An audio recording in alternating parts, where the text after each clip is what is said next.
नमस्कार, मैं हूं आपके साथ कविता थपलियाल और आप देख रहे हैं कंज्यूमर इज किंग। आज सुबह के अखबार में खबर थी, कंपनियां जोर शोर से हायरिंग की तैयारी कर रही हैं। मार्केट में जॉब्स बढ़ने वाली हैं, लेकिन सवाल ये उठता है कि क्या हम इस मौके का फायदा उठा पाएंगे? हम ये क्यों कह रहे हैं, जानने के लिए आप ये रिपोर्ट देखिए। फिर इस मुद्दे पर तसल्ली से बात करेंगे। सिर्फ बात नहीं करेंगे, सॉल्यूशन ढूंढने की कोशिश भी करेंगे, क्योंकि बात देश के युवा की है।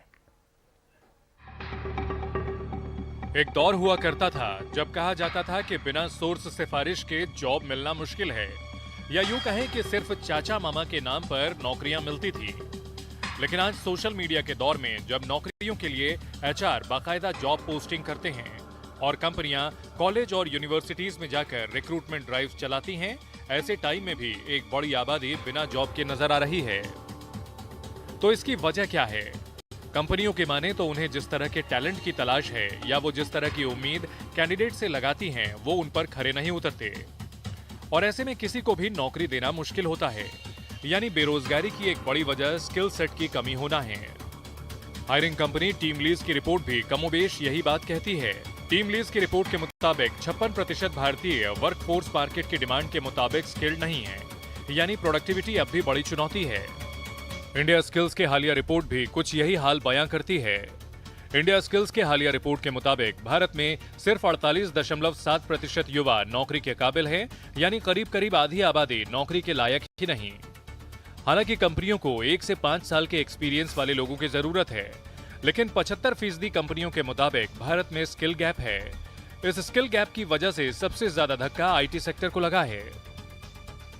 अमेजॉन वेब सर्विस इंक के मुताबिक नौकरी चाहने वालों को 2025 तक अपने डिजिटल स्किल्स को 9 गुना बढ़ाने की जरूरत है और टेक्नोलॉजी और डिमांड को देखते हुए आज की तारीख में जॉब करने वाले हर इंसान को 2025 तक अपनी जॉब बचाने और खुद की उपयोगिता बनाए रखने के लिए कम से कम 7 नई स्किल्स के लिए खुद को ट्रेन करना पड़ेगा, जिसका मतलब है कि अगले 5 साल में भारत को लगभग 3.9 बिलियन स्किल ट्रेनिंग देनी पड़ेगी, जबकि फिलहाल इंडिया की टोटल वर्कफोर्स में सिर्फ 12% लोग ही डिजिटली स्किल्ड हैं। इंडिया स्किल्स की रिपोर्ट में 22 से 25 साल की उम्र के युवा सबसे ज्यादा स्किल्ड पाए गए हैं, जो ज्यादातर फ्रेशर्स की कैटेगरी में आते हैं। यानी फ्रेशर्स को नौकरी मिलना आसान है, लेकिन अनुभवी लोगों को नौकरी बचाने के लिए बदलते वक्त के साथ सीखने की स्पीड भी बढ़ानी होगी। ईटी नाउ स्वदेश। तो देखा आपने, एक वक्त था जब कहते थे जॉब्स है नहीं मार्केट में, लेकिन अब सिचुएशन बदल चुकी है, क्योंकि कंपनियां नौकरी देना चाहती हैं, मार्केट में डिमांड है, लेकिन हम उस डिमांड को पूरा करने में सक्षम नहीं हैं, क्योंकि हम उस नौकरी के पैरामीटर को, उसकी ज़रूरतों को पूरा नहीं कर पा रहे हैं। तो अब सवाल यहाँ पर ये उठता है कि आखिर हम इस हालात में पहुँचे कैसे? क्या वजह है कि जिस भारत के बच्चे दुनिया की सबसे बड़ी टेक कंपनियों को लीड कर रहे हैं, उसी भारत में अब लोगों को नौकरी के लायक लोग नहीं मिल रहे हैं?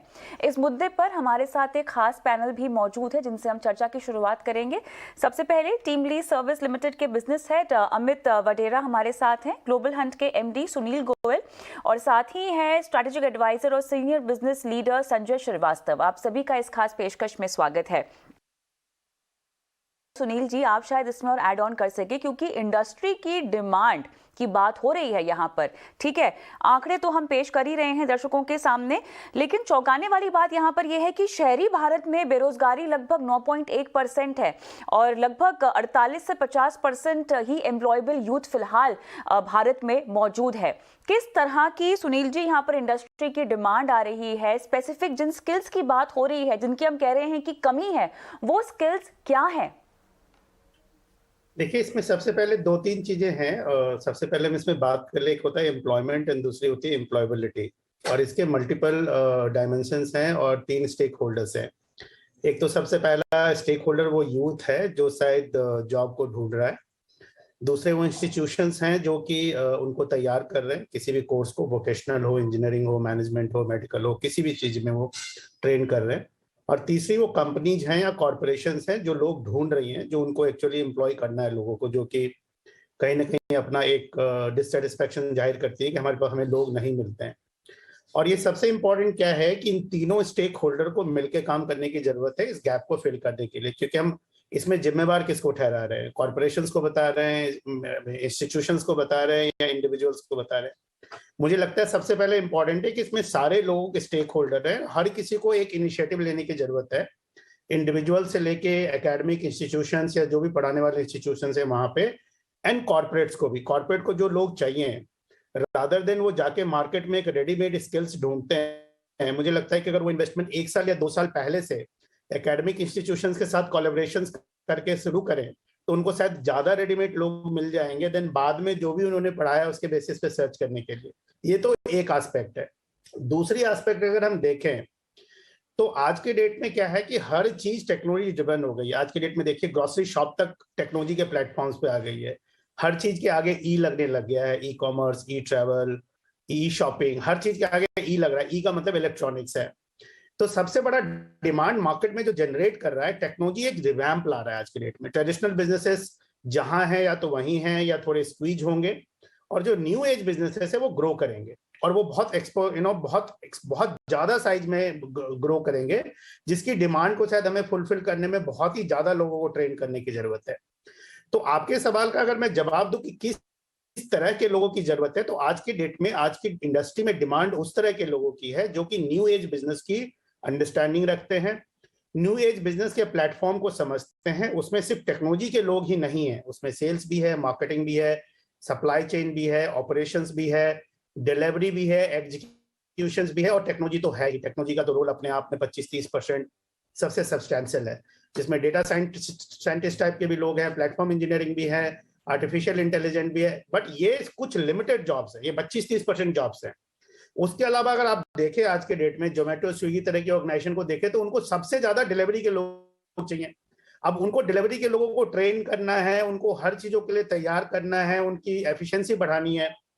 तो आज का जो करंट मार्केट सिनेरियो है वो इवॉल्व हो रहा है टेक्नोलॉजी के बेसिस पे और न्यू एज बेसिस एनवायरनमेंट में। पहले क्या होता था, एक शॉप होती थी, उसके अंदर एक लोग सामान रखते थे, बेचते थे, एक कंपनी बनाती थी, एक डिस्ट्रीब्यूटर होता था और एक एंड कंज्यूमर होता था। वो डायनामिज्म चेंज हो गया है पूरी तरह से, और उस डायनेमिज्म को चलाने के लिए लोग चाहिए। अब बड़ी अमेजिन जैसी कंपनियां लाखों लोगों को एम्प्लॉय करके रखी है, और उनको शायद उनसे कई गुना ज्यादा लोग चाहिएंगे। आई एम श्योर कि जिस हिसाब से हमारा मार्केट पेनिट्रेशन हो रहा है, वो लोग कहाँ से आएंगे, चाहे वो सप्लाई चेन के हों, पैकेजिंग के हों, डिजाइन के हों, मैन्युफैक्चरिंग के हों, फाइनेंस के हों, किसी भी फंक्शंस एरियाज में डिमांड कंसिस्टेंट है मार्केट में, और मुझे लग रहा है डिमांड काफी बढ़ रही है। जो सवाल ये है कि क्या जो लोग मार्केट में अवेलेबल हैं और जॉब अवेलेबल है मार्केट में, क्या वो मैच कर रही है? ये भी सच्चाई है कि वो मैच नहीं कर रही है। तो उसमें लोगों को क्या करना चाहिए? भाई ओवरनाइट तो सिस्टम बदल नहीं सकता। तो आज के डेट में बहुत सारे ऑनलाइन कोर्सेस हैं, कोर्सेरा है, यूडेमी है, बहुत सारे ऑनलाइन कोर्सेस हैं, इवन फ्री यूट्यूब पे ऐसी चीजें हैं जो सर्टिफिकेशंस देते हैं। ये तो सुनील जी, ये आप जब कुछ संज्ञान ले कि कहाँ कमी है, कहाँ पर खड्डा हो रहा है, उसके बाद आप आगे बढ़ सकते हैं। लेकिन संजय जी, क्योंकि सुनील जी ने यहाँ पे तमाम स्टेक होल्डर्स का जिक्र किया जो शायद सिचुएशन के जिम्मेदार हो सकते हैं, एजुकेशन सिस्टम की मैं बात करना चाहती हूँ। अगर बुनियादी तौर पर हम इसको दुरुस्त कर लेते तो क्या हम इस समस्या में आज बैठे होते? जी जरूर, मैं आपसे और सुनील जी दोनों से अग्री करता हूं कि जो ये गैप या मैच मेकिंग जो है, बुनियादी तौर पे अगर हम जो नए स्किल्स चाहिए उसको राइट फ्रॉम फाउंडेशन अगर हम उसको इंक्लूड करेंगे तो एक बहुत बड़ा इफेक्ट हो सकता है। स्किल गैप की यहाँ पर बात हो रही है। हमारे देश में बेरोजगारी बढ़ी है और खासतौर से स्किल्ड लोगों की, हुनरमंद लोगों की कमी है। हम इस सिचुएशन तक पहुंचे कैसे?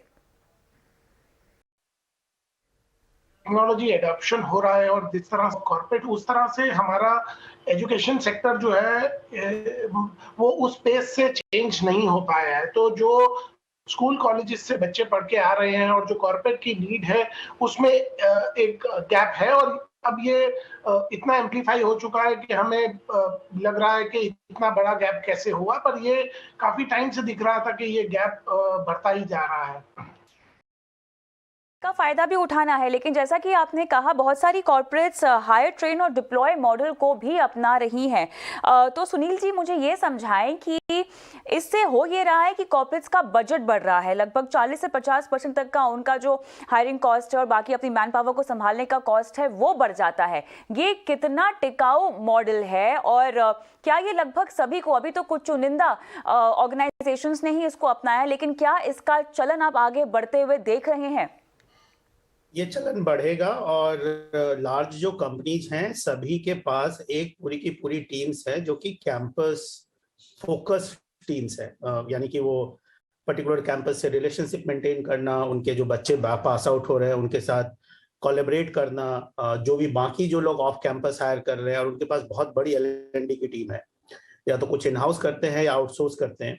देखिए क्या होता है कि हर कंपनी और हर इंडस्ट्री का अपना एक core product line, service line, technology line और एक मॉडल होता है काम करने का।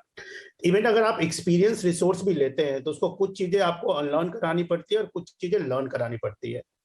फॉर्चुनेटली एक चीज बहुत बड़ी एडवांटेज है हमारे नए जनरेशन में जो कि अभी आ रही है एक्चुअली मार्केट में, they are very very intelligent, you know, I mean they are, मतलब वो बहुत ही तेजी से बहुत जल्दी सीखती है चीजों को। मुझे लगता है कि उनकी लर्निंग कैपेसिटी 3x 4x है शायद एक जनरेशन या 2 जनरेशन के पहले से, क्योंकि उन्होंने शायद बहुत पहले से टेक्नोलॉजी पे हाथ इस्तेमाल किया है, इन्फॉर्म्ड है क्योंकि कंटेंट अवेलेबल है इंटरनेट पे, सोशल मीडिया पे।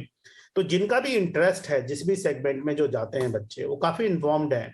और इसीलिए जो ये कंपनी का जो एक्साइटमेंट है कि ठीक है we can hire and we can train and then we can deploy the people, ये मॉडल बहुत ही लंबे तक है। और जो लार्ज कंपनीज है जिनको रिसोर्सेज चाहिए, ग्लोबली रिसोर्सेज चाहिए, और इससे पहले जो आपका एक सवाल था ब्रेन ड्रेन पे, जहाँ की लोग इंडिया से दूसरे कंट्री में जा रहे हैं या जा रहे थे, मैं बोलूंगा मोस्टली लोग जा रहे थे, आज के डेट में बहुत कम जा रहे हैं। पहले क्या होता था कि दूसरी कंट्रीज में इंफ्रास्ट्रक्चर, फंडिंग, एनवायरनमेंट शायद उनको मिलता था, बच्चों को जो अच्छे इंस्टीट्यूशन से मिलते थे। बट आज की डेट में देखें तो हमारी कंट्रीज में यूनिकॉर्न्स बनने लग गए और एक नहीं मल्टीपल बनने लग गए। ग्लोबली जो बड़ी कंपनीज हैं उसके सीईओज इंडियंस बन रहे हैं, तो कहीं ना कहीं एक ये तो प्रूवन हो गया है वर्ल्ड प्लेटफॉर्म के कि इंडिया के लोग काफी हार्ड वर्किंग होते हैं, इंटेलिजेंट भी होते हैं और सिंसियर भी होते हैं, इसलिए शायद उनको नंबर 1 पोस्ट मिल रही है बड़ी बड़ी कंपनीज में। नंबर 2 में इंडिया में अपॉर्चुनिटीज बहुत क्रिएट हो रही हैं आज की डेट में, और हमारा जो सबसे बड़ा स्ट्रेंथ है एज ए कंट्री वो है हमारा एजुकेटेड पॉपुलेशन। तो एक तरफ हम उसी की बात करें कि क्या हमारी वो वीकनेस है, बट मुझे लगता है वो बहुत बड़ा स्ट्रेंथ है, क्योंकि हम मोस्टली फॉर्चून कंपनीज के साथ काम करते हैं ग्लोबली, और उनकी ग्लोबल रिक्वायरमेंट ऐसी होती है कि बहुत सारी रिक्वायरमेंट जो 10 महीने, 8 महीने, 12 महीने भी उनकी कंट्रीज में, स्पेशली यूरोप में, यूएस में, ऑस्ट्रेलिया, न्यूजीलैंड में, बहुत सारे ऐसे मार्केट्स, इवन डेवलप्ड मार्केट की बात बता रहा हूँ, वो फुल नहीं कर पाते। और हमारे यहाँ वो लोग शायद उनको 1 या 2 महीने के सर्च में मिल जाते हैं, इवन एक्सपीरियंस रिसोर्स भी। तो इंडिया एज ए सेंटर को लेके वर्ल्ड की जितनी भी बड़ी कंपनीज हैं या मिड साइज कंपनीज हैं या स्टार्टअप से सारे एक्साइटेड है कि रिसोर्स अवेलेबल है, स्किल्ड रिसोर्स है, ट्रेंड है। हमें जो गैप फिल करना है कि जो बच्चे कॉलेज से पास आउट हो रहे हैं या जो एजुकेशन इंस्टीट्यूट से आ रहे हैं उनकी एम्प्लॉयबिलिटी को अगर हम इंकरेज कर दें तो मेरे को लगता है कि यहाँ पे बहुत सारी जॉब अपॉर्चुनिटीज है मार्केट में, जिनको की कंपनी यूं हायर करेंगी।